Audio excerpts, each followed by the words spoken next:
সেই মায়াটাকে বউ মায়া পাইলি কই? পাইলি কই মানে? এটা কেমন কথা দাদি? আগে তুমি চেহারাটা দেখো, আমার বউটার ভালো মতন দেখো, তারপর তুমি আমার প্রশ্ন করো আমি কই পাইছি না পাইছি, তাই না? ওই সময় ঘুমটা খোলো। ও ভাই, তুই দেখি আসমানের পরি ধরে নিয়ে আইছো। আচ্ছা আব্বা, আরে গ্রামের বাসে কি কয় তুই নাকি বিয়ে করে নিয়ে আসিস? এই আব্বা, আসসালামু আলাইকুম আব্বা।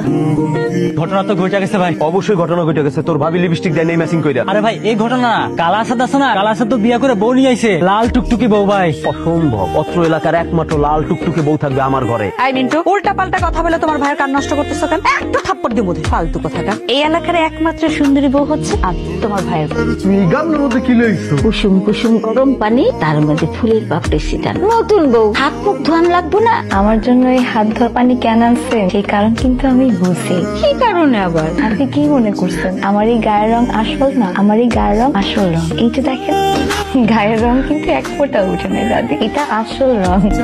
এই বুড়ি, তুমি আমার বউরে কি মেকআপ সুন্দরী মনে করছো? আসাদ ভাই, ও আসাদ ভাই, বাড়িতে আছেন? হায় হায়, শান্ত ভাই, স্বপ্ন দেখতেছি না তোমার, তুমি আমাকে বাড়িতে আইছো। শুনলাম তুমি নাকি একটা লাল টুকটুকে বউ বিয়ে করছো। হ ভাই। আব্বা আম্মা, মৌসুমীর খাওয়া হইলে তোমরা নিয়ে আসো। ভাই বসো বসো।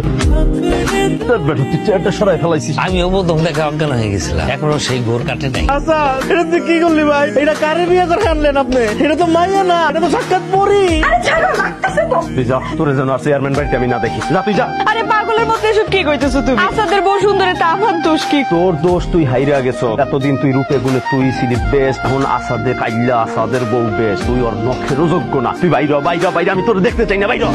বৌমা তোমার কি মন খারাপ? না আম্মা, আমি ঠিক আছি। না, একদম ঠিক নাই। মুখ দেখে মনে হইতাছে আসমানের কোনায় মেঘ জমছে। আপনাকে বাড়ি থেকে গ্রামের লোকজন এইভাবে আইসা বেডরুমে ঘুমায় থাকে? না কখনো না, ওরা তো এই প্রথম আসলো। ওরা আসাতে আমরা কিন্তু অনেক খুশি। কেন খুশি লাগবে কেন? বেডরুমে আইসা বাড়ির বাইরের লোকজন ঘুমায় থাকলে খুশি হওয়ার কি আছে? খুশি হয়েছে এই কারণে, আমার আসাদের লগে কখনো কেউ কথা কইতো না, আমার আসাদের লগে কেউ কখনো খেলতো না, ওরা একলা একলাই খেলতো। আমার আসাদ স্কুলে একা যাইতো, নদীতে গোসলও করতো একা, আর একাই খেলতো।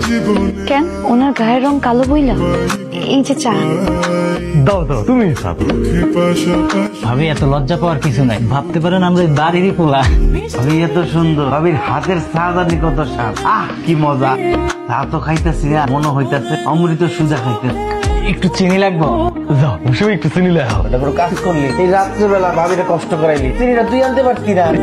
আমার বন্ধু গুলো নষ্ট, আমি কখন কিছু মনে করি না। এটাকে দুষ্টামি বলো না, এটাকে বিরক্ত করা বলো।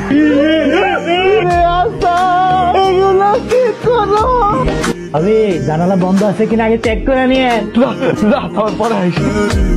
তুই এখন আমার বাড়িতে যাস নাই? তুই আমি তোমার ছেড়ে কই যাবো বলো? যাওয়ার জায়গা না থাকলে তুই তোর বাপের বাড়ি যা। তুই সব তুমি কিন্তু আমার ভালোবাসা 30 লাখ টাকা কাবিন দিয়ে বিয়ে করছো। লাগলে আরো 30 লাখ খরচ করো, তোরে ডিভোর্স দিয়া কাবিনের 30 লাখ তোরে দিয়ে দিমু, আর এই জায়গা জমি বেচা 50 লাখ টাকা খরচ কইরা ওই টাইল্লা আসাদের সুন্দরী বউ আমি বিয়ে করবো। আরেকজনের বিবাহিত বউরে বিয়ে করতে চাও, তোমার লজ্জা করে না? না লজ্জা করে না, তোর যদি বেশি লজ্জা করে তুই যা তোর বাপের বাড়ি কইরা থাক। যা সর এখান থেকে, যা। তুই ওই আসাদের বউ নখেরও যোগ্য না, যা বাইরে চাস না।